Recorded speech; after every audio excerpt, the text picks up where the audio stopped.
Mashabiki wa Zuchu wameenda kutia komenti pale katika ukurasa ama ile peji ya mrembo Rita.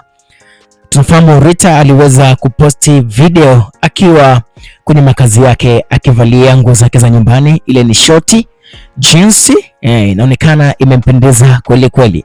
Sasa kwenye upande wa komenti kwenye video hiyo ya mwanadada Rita, komenti zimeonekana kuwa ni nyingi, na komenti ukitizama inaonekana kabisa hawa ni wale team Zuchu kindakindaki. Wengi komenti wakiwa wanamwataki Rita.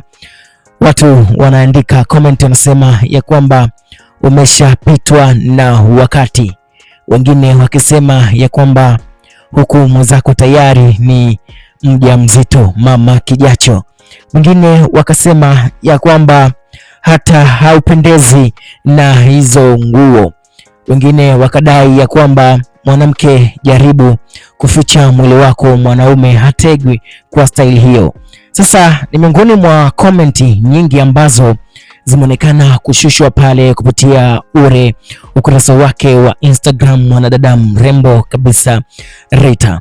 Na chanzo cha komenti hizi tunafahamu ya kwamba kipindi cha nyuma kulitokea vuguvugu kati ya Rita pamoja na Diamond Platnumz, ikinukuliwa ya kwamba Diamond alikuwa akimtuma Santos ambaye ni ndugu yake kwenda kumkwadia kwa Rita ili mambo yakawa sawa.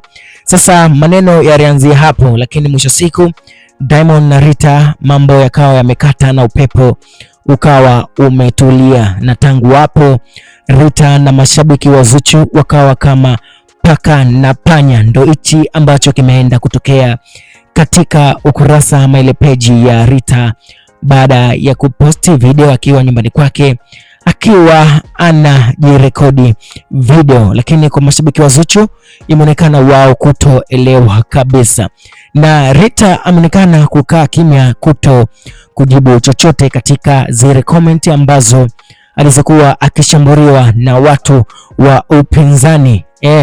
Hizi ni timu Zuchu wakaonekana kuwataki pale baada ya posti hiyo ya mwanadada Rita kuweza kuposti video akiwa amevalia shoti jinsi na imekuwa imempendeza haswa.